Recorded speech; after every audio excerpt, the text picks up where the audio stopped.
नमस्ते बच्चों, करते हैं राम लक्ष्मण परशुराम संवाद का अनुवाद या व्याख्या। नाथ शंभु धनु भंज निहारा, होई केऊ एक दास तुम्हारा। ये कहाँ से है?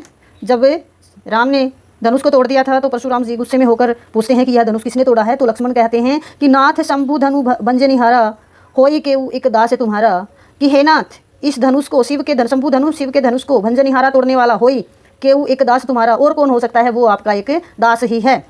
आये सुका है कही है कि न मोही, सुनी रिसाई बोले मुनि कोही। कोही मीन्स क्रोधित होकर। तो मुनि कहते हैं कि मुझसे आकर कहो कि इस धनुष को तोड़ने वाला कौन है। सेवक सो जो करे सेवकाई, सेवक वह होता है जो सेवा करता है।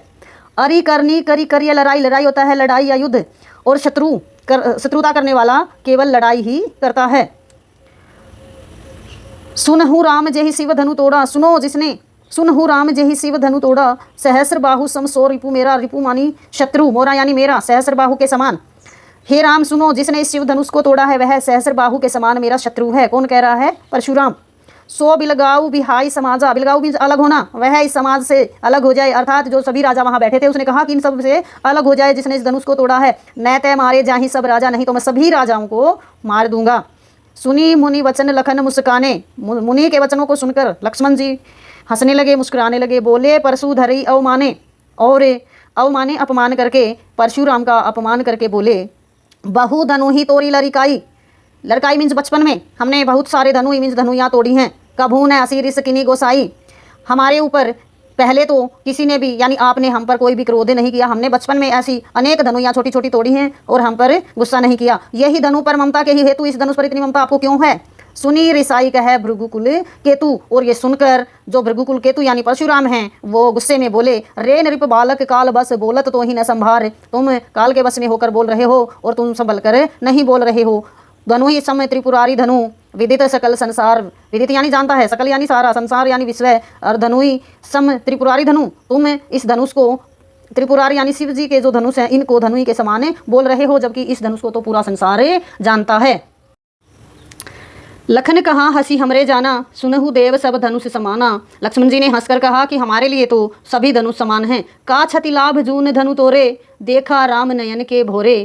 उन्होंने कहा कि इस धनुष को तोड़ने से आपका क्या लाभ, क्षति यानी हानि, लाभ है इस धनुष को तोड़ने। देखा राम नयन के भोरे, और राम ने तो इसे नयन भर देखा ही था और इसको नए के धोखे में तोड़ दिया।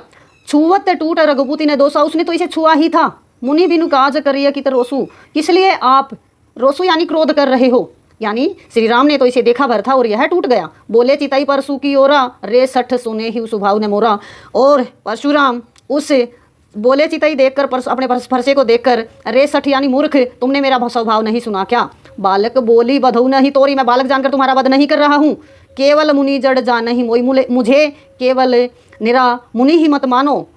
बाल ब्रह्मचारी अति क्रोधी, मैं बाल ब्रह्मचारी हूँ और बहुत अधिक कोही यानी क्रोधी हूँ। विश्व विदित अक्षरीय कुल द्रोही, मैं अक्षरियों के जो कुल होते हैं उनका द्रोही हूँ, अर्थात दुश्मन हूँ, अर्थात मैं उन्हें मार देता हूँ। सारा विश्व विदित संसार जानता है मैं अक्षरीय कुलों का द्रोही यानी दुश्मन हूँ। भुजबल भूमि भूप बिनु कीनी, मैंने अपने भुजबल से इस भूमि को राजाओं के बिना कर दिया था। विपुल बार मही देवन दीनी, और इस सारी, विपुल मीन्स अनेक बार, मही देवन देवताओं को, दीनी मीन्स दे दी थी, यानी इस पृथ्वी को अनेक बार मैंने देवताओं को दान में दे दिया था। सहस्र बाहु भुज छेद निहारा, मैंने सहस्र बाहु की भुजाओं को काट दिया था। परसु बिलोक महीप कुमारा, इस परसे को देखो हे राजकुमार।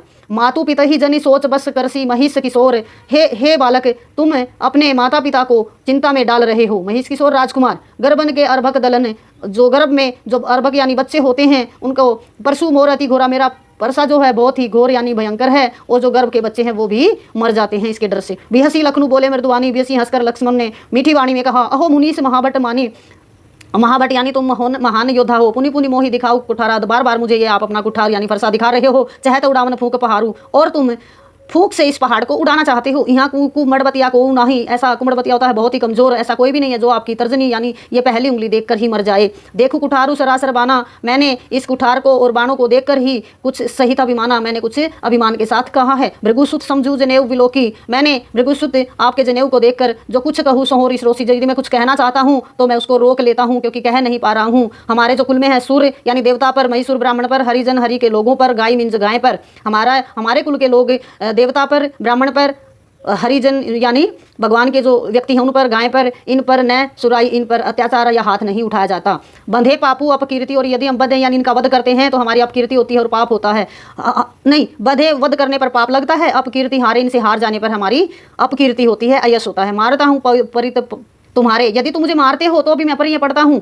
पा यानी पैरों में, तुम्हारे, मैं तुम्हारे पैरों में पढ़ता हूँ, क्योंकि आप ब्राह्मण हो। कोटि कुली से संवचन उचाला, तो वचनु तुम्हारा, तुम्हारे करोड़ों अपवचन सुनकर भी व्यर्थ धनु धनु बाण कुठारा, और व्यर्थ ही धारण तुमने इस कुठार को धारण किया है, क्योंकि तुम्हारा तो जो वचन है वो ही इतने कुटिल हैं। आप बेवजह इस कुठार को धारण कर रहे हैं, क्योंकि आपके वचन इतने तीखे और कड़वे हैं कि उसी से आदमी मर सकता है। जो भी लोकी अनुचित कहूँ क्षमु महामुनि धीर, यदि मैंने कुछ अनुचित कहा है तो मुझे माफ़ करें, क्षमु यानी माफ़ करें। सुनी सरोस भृगुवंश बोले गिरा गंभीर गिर, अपनी वाणी को गंभीर करते हुए भृगुवंश मुनि बोले, अर्थात परशुराम बोले।